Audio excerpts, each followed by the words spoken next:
বিকেলের নাস্তায় গরম গরম এরকম ফুলকো পুরি হলে কিন্তু অনেক ভালো লাগে খেতে।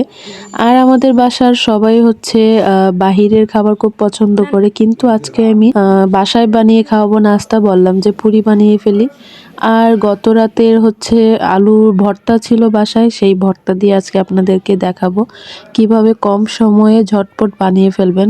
আলু ভর্তা থাকলে তো আর কোনো কথাই নাই। আজকে কিভাবে সময় আর টাকা বাঁচালাম সেটাই আজকে আপনাদের সঙ্গে শেয়ার করব, চলেন। তো এখানে আমি 2 কাপ পরিমাণ আটা নিছি, ঘরে একদম রুটি বানানোর যে আটা থাকে সেই আটা, সঙ্গে একটু চিনি, 1 টেবিল চামচের মতো চিনি, পরিমাণ মতো লবণ আর হচ্ছে সয়াবিন তেল দিয়ে এখন আমি এটাকে বেশ ভালো করে মথে নিব। সব কিছু যখন মিক্স করা হয়ে যাবে ঠিক তখন আমি আরও একটা জিনিস দিব, সেটা হচ্ছে ঘরে আপনার যদি বেকিং সোডা থাকে অথবা বেকিং পাউডার থাকে অল্প পরিমাণে, খুবই সামান্য পরিমাণে এটাকে দিতে হবে। তো দেখেন আমার বাসায় সোডা ছিল, তো একদমই অল্প পরিমাণে একটু দিয়ে দিছি। একটু বুদ্ধি থাকলে আসলে সময় আর অর্থ দুইটাই বাঁচে। যাই হোক, তোমরা ভাবতে পারো আমি হয়তো টাকা বাঁচাচ্ছি, যদি তাই ভাবো, হ্যাঁ সত্যি তাই। খুব শীঘ্রই একটা বাড়ি করছি, তোমাদের সঙ্গে শেয়ার করব একদমই জামাইয়ের টাকা বাঁচিয়ে। যাই হোক, এটাকে আবার মানে সিরিয়াসলি নিও না কেউ, আমি এটা ফান করে বললাম। তো যাই হোক, এখন আমার আটা করা শেষ, তোমরা দেখেই বুঝতে পারছো কিভাবে খামিরটা করে নিছি। আমি কিন্তু আমার বাসায় ঠিক যেভাবে নাস্তা বানিয়েছি আজকে শুধুমাত্র সেইটাই তোমাদের সঙ্গে শেয়ার করছি।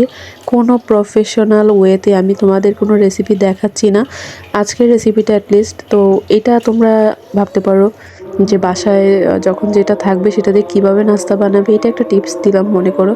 তো যাই হোক, ভিডিওটি দেখো। আর হচ্ছে কিভাবে আমি এটাকে সিল করি এটা তোমাদেরকে আমি আজকে দেখাতে পারবো না, কারণ আমি 2 হাত ইউজ করতে পারছি না, কারণ এক হাতে হচ্ছে আমার মোবাইল। তো আমি মোবাইলে ভিডিওটা নেই, তো তার জন্য অনেক সরি, তোমরা এটা দেখে বুঝে নিবা। এখন হচ্ছে আমি বানিয়ে দেখো, তোমাদেরকে প্রথমটা দিয়ে আগে ট্রাই করে দেখাচ্ছি কীরকম ফুলেছিল। আমার আসলে পুরি সবগুলি ভালো করে ফুলছিল।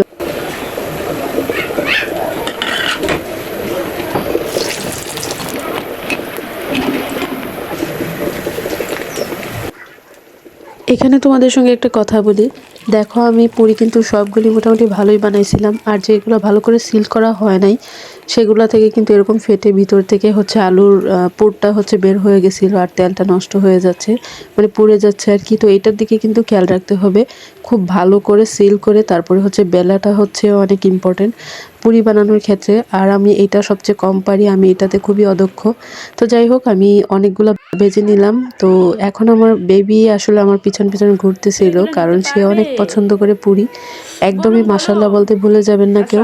আচ্ছা, আমি আপনি তুমি দুইটা মিক্স করে ফেলতেছি, জানি না কেন আজকে ভয়েস দিতে গিয়ে তুমিও বলতেছি আপনিও বলতেছি, এটা কেউ কিছু মনে নেবেন না। আর হচ্ছে আজকের ভিডিওটি এখানেই শেষ করব। সবাই ভালো থাকবেন, সুস্থ থাকবেন। নেক্সট ভিডিওতে ইনশাল্লাহ আবার হাজির হয়ে যাব। ওকে মামা, ঠিক আছে।